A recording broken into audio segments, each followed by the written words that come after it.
እሱ በድንግል ማርያም ማህፀን አድሮ ሊወለድ ካላፈረ ተወለደ ብለን ማመንን አናፍረም። አንገት የሚያሰጥ እምነት ማለት ነው። እሱ እኛን እንደወደደን ሰው እስከ መሆን እንደደረሰ በረት ላይ እስከ መተኛት፣ መስቀል ላይ እስከ መሰቀል፣ በችንካር እስከ መቸንከር፣ ጎኑን እስከ መወጋት፣ ይህ ነው የማይባል መከራ ዘውድ እንኳን ቢደፉለት እሾህ አድርገው ነው የደፉበት። ምን ማለት ነው? ጊዜያዊ መኖሪያ ነው። ጊዜያዊ መኖሪያ እንደመሆኑ ደግሞ ልንከብር፣ ልንዋረድ፣ ልንሰደብ፣ ልንረገም፣ ልንመረቅ፣ ልንሸለም፣ ልንገፈፍ እንችላለን። ግን ጊዜያዊ ነው። ሽልማቱ ስድቡም እኩል ነው። በዚህ ዓለም ያለ ነገር በሙሉ የሚሻር ነው፣ እንደ ህልም ያለ ማለት ነው። እና በሱ ማመን ማለት ኃያልነቱን እንዳመን ደካማ ስጋን መልበሱንም እናምናለን ማለት ነው። አናፍርበትም ማለት ነው። አያችሁ፣ ለኛ የተደረገ ነገር ነው። አንድ የምድር ባለስልጣን እንኳ ሰራዊቱን እንግዲህ በዙሪያው አስፍሮ አጅበውት ከባድ መሳሪያ ታጥቀው ሲመጡ ምን ያህል ሰው እንደሚፈራ ታውቃላችሁ አይደል? ምድራዊ ባለስልጣን ማለት ነው። በአንድ ነገር ሊጠፋ የሚችል ነገር ግን በወታደሩ ኃይል ተከቦ ግርማ ሞገስ ሆነውለት ሌላው ሰው እየፈራ እየተንቀጠቀጠ ይቀበለዋል አይደል? አዎ። እግዚአብሔር ወልደ ሲመጣ ግን እንዲህ ተራ ወታደር አሰልፎ እንዳይመስላችሁ። እግዚአብሔር መጥቶ ፍርድ የማይሰጥ ለእንስሳት ብቻ ነው። ለኛ ሰው ለሆነ ሁሉ ፍርዱ የተቀመጠለት ነው። በጎ ያደረገ በጎ ስራውን ተሸክሞ፣ ክፉ ያደረገ ክፉ ስራውን ተሸክሞ ፊቱ ይቆማል።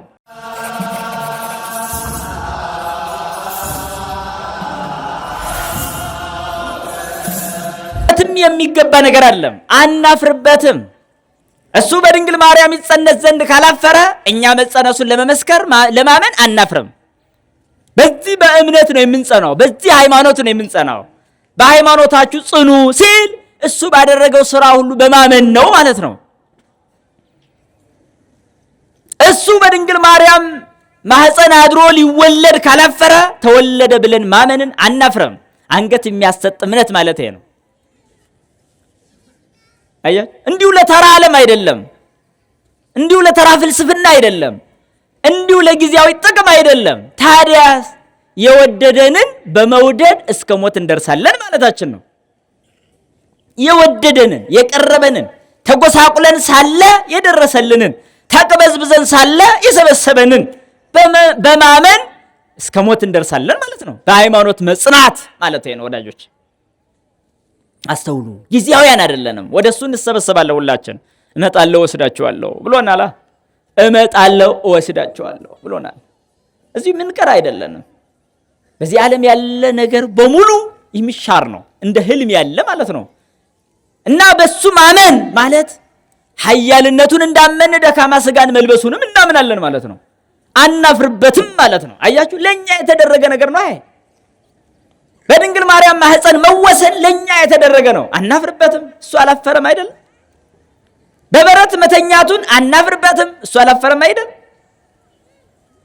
ወደ ግብጽ መሰደዱን አናፍርበትም። እሱ አላፈረም አይደል? አምላክ ሲሆን ጥቂት በጥቂት ማደግን አላፈረም። እሱ ያላፈረውን ደግሞ እኛ አናፍርበትም። ለኛ የተደረገ ዋጋ ነው፣ የተደረገልን ውለታ ነው። አናፍርበትም። አሁንም ደግሞ ወንጌልን በማስተማር የሰውን ልጅ ሁሉ በቃሉ ዋጅቷል። በቃሉ አይምሮን ወደ ራሱ መልሷል። የማይመለሱትም ለራሳቸው በራሳቸው ሕይወት የላቸውም ተብለዋል። እስከ መስቀል ድረስ ሕይወቱን ከፍሎልናል አይደል? ይሄ የፍቅሩ ውለታ ነው። በዚህ እሱ እንዳላፈረ ሁሉ እኛም አናፍርበትም፣ እንመሰክራለን ማለት ነው። በዚህ ሁሉ ማመን፣ ይሄ ማመን ይባላል። ሞተ፣ ተቀበረ፣ እናምንበታለን። ሞትን ድል አድርጎ ተነሳ፣ እናምንበታለን። ይህ ብቻ አይደለም፣ ከዚህ ዓለም ቃል በስጋ አረገ።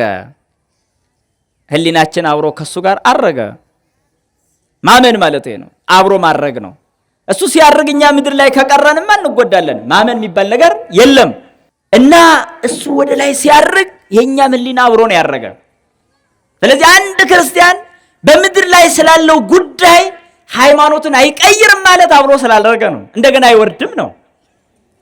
አምነ አርገናል ካልን አብረን አርገናል ማለት ነው። በአይምሯችን እኮ አብረን ሄደናል። ሐዋርያት ትኩር ብለው ሲያርግ ያዩት ነበር አይደለም? የኛ ህሊና ምሳሌ ናቸው እነሱ።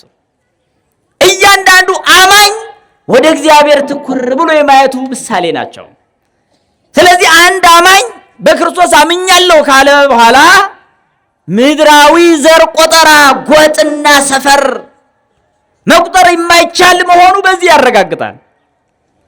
ወደሱ አረግን እኮ ወጣን፣ ወደማንመለስበት ሰማያ ሰማያት ገባን። ሞት ይህንን ማረጋገጫ እንጂ ሌላ አይደለም።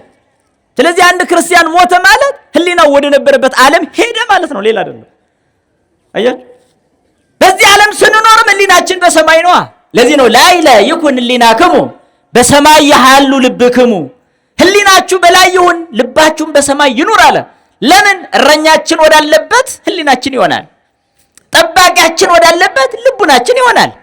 አባታችን ወዳለበት ስሜታችን ሁሉ ወደዛ ይሆናል። ይህ ዓለም ጊዜያዊ መኖሪያ ነው። ስለዚህ ዓለምን እናታልለዋለን ማለት ነው። ምን ማለት ነው? ጊዜያዊ መኖሪያ ነው። ጊዜያዊ መኖሪያ እንደመሆኑ ደግሞ ልንከብር፣ ልንዋረድ፣ ልንሰደብ፣ ልንረገም፣ ልንመረቅ፣ ልንሸለም፣ ልንገፈፍ እንችላለን። ግን ጊዜያዊ ነው። ሽልማቱም ስድቡም እኩል ነው። በዚህ ዓለም መሸለምም መገፈፍም መከበርም መዋረድም መሰደብ መነቀፍ ሁሉ መመስገን መሞገስ ሁሉም ተመሳሳይ እጣ ፈንታ ናቸው። ይህ ማለት ሁለቱም ኃላፊ ናቸው ማለት ነው። ሁለቱም እንደ ጥላ ያልፋሉ። ህሊናችን ያለው በላይ እስከሆነ ድረስ በዚህ ዓለም ስላለው ጉዳይ አንጨነቅም እንደማለት ነው። ይህ ማለት አናስብም ማለት አይደለም። የምናስብበት ልብ ተሰጥቶናል። የምናስብበት አእምሮ፣ የምናወጣበት የምናወርድበት ልብ አለን። ነገር ግን በዚህ ዓለም ጉዳይ ህሊናችን እንደ ተራ ነገር እንዳይሆን እንጠነቀቃለን። አባታችን ቅዱስ አትናቴዎስ በጣም ስለ ህሊና ሲናገር ገራሚ ያደርገዋል። በጣም ወይኩን ህሊናክሙ ከመ ሞገደ ባሕር ምዕረ ዘየዐርግ ላዕለ ወምዕረ ዘይወርድ ታሕተ አላ ይኩን ከመ አምደ እሳት ምድር ዘይበጽሕ እስከ ሰማይ። እንዴት አይነት ደስ የሚል ቃል ነው! ምን አለ ቅዱስ አትናቴዎስ? ህሊናችሁ አለ አንዴ ወደ ላይ አንዴ ወደ ታች እንደሚወርድ እንደ ባሕር አዝዋሪት አይሁን፣ ከምድር እስከ ሰማይ ተተክሎ የማይናወጥ ጽኑ አምደ እሳት እንደሆነው ሁኑ ይላል። እንደ እሳት አምድ ከምድር ጀምሮ እስከ ሰማይ የሚደርስ የተተከለ የእሳት አምድ መስሎ መቆም አለበት እንጂ ወዲያና ወዲህ ማለት የለበትም ይላል። ይሄ ነው በሃይማኖት መጽናት ማለት ያስቀመጠው። አያችሁ። እና እግዚአብሔር ወልድ በስጋ ተገልጦ አረገ። እሺ ህሊናችን አብሮ አረገ። ከዚህ በኋላ አሁን ህሊናን ማውረድ ይቻላል? ከዚህ በኋላ ህሊናን አውርደህ ዘር መቁጠር ይቻላል? ሰፈር መቁጠር ይቻላል? አይቻልም። አያችሁ።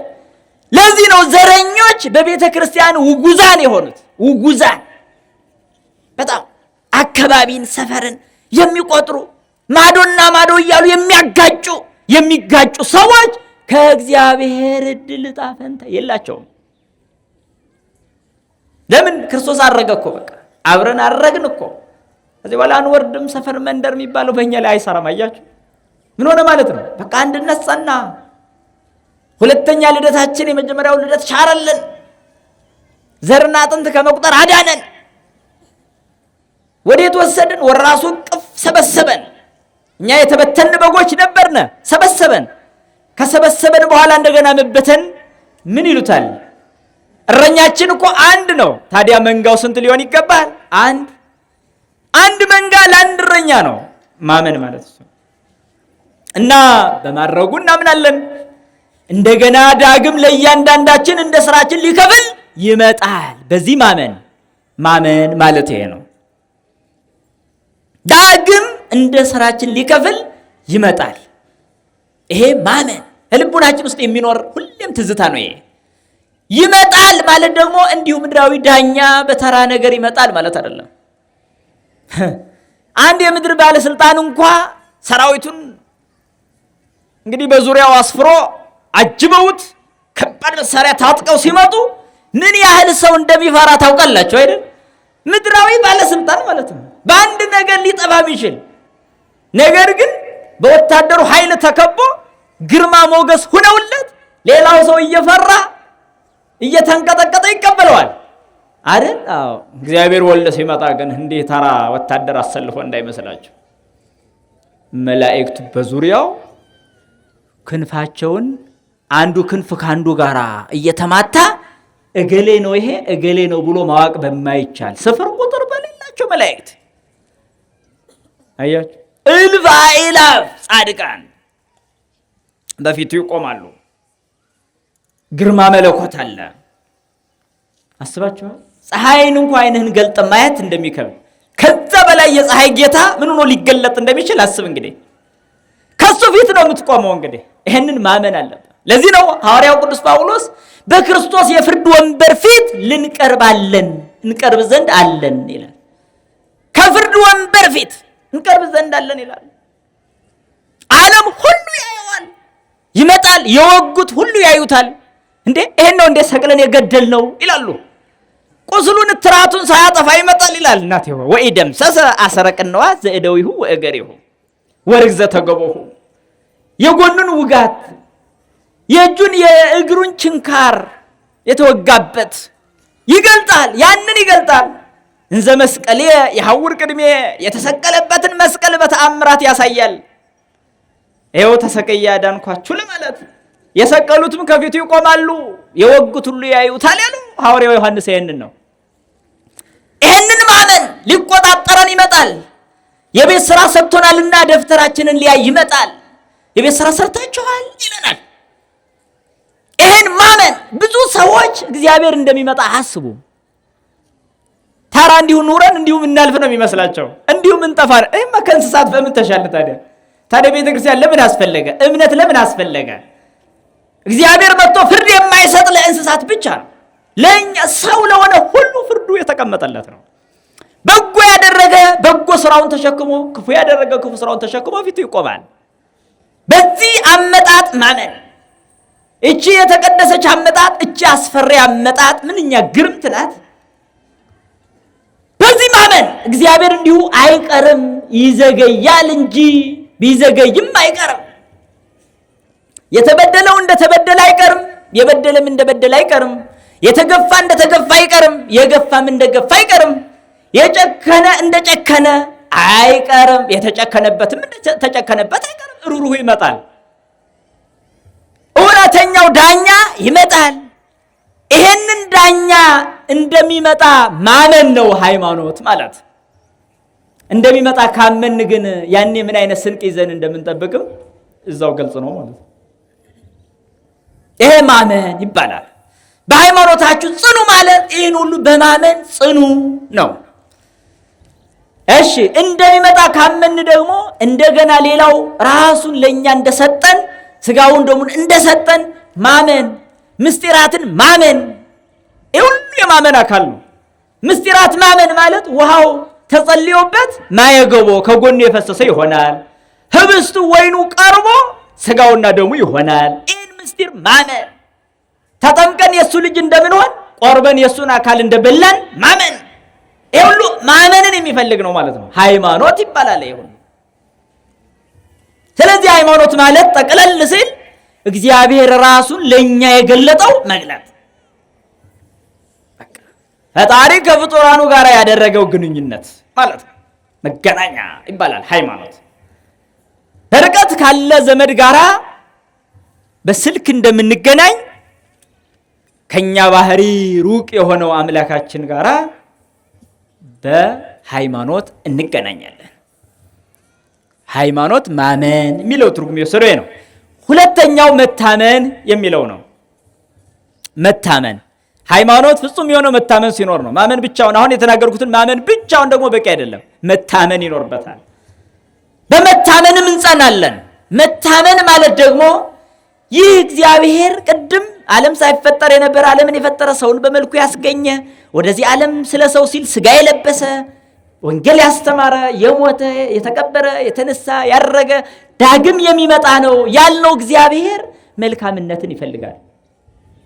ክፉ አይደለም። ጨካኝ አይደለም፣ መጥፎ የሚባል እሳቤ የለውም።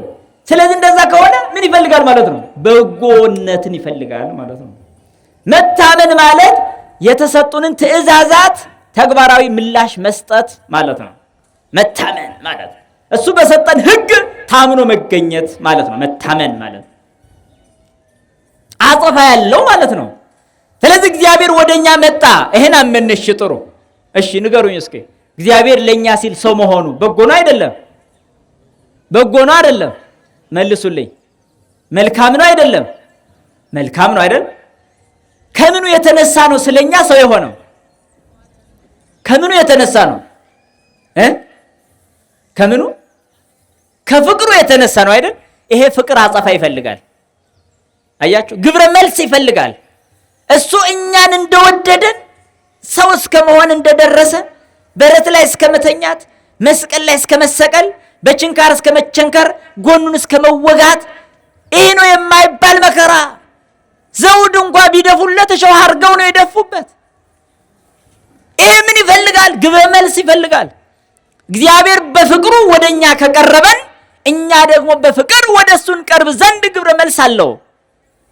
ይህ መታመን ይባላል። እሱ እኛን መውደዱ ሕይወቱን አስከፈለ። እኛ እሱን መውደዳችን ደግሞ ሕይወትን ይሰጠናል። ይህንን ነጥብ በትክክል ማወቅ ነው። እግዚአብሔር ይህንን ዋጋ የከፈለ ለእኛ ፍቅር ከሆነ የእኛ ደግሞ ልብ ከእሱ ጋር ለመገናኘት አጸፋዊ ምላሽ ይፈልጋል ማለት ነው። ፍቅር ነው እሱም መልሶ ያው ነው። አያችሁ፣ አስተውሉ ተወዳጆች። እግዚአብሔር ይህንን ያህል ዋጋ ለእኛ ከከፈለ በኋላ ከእኛ ምን ያህል ሊጠይቅ እንደሚችል አስባችኋል? ምን እንደሚጠበቅብን አስባችኋል?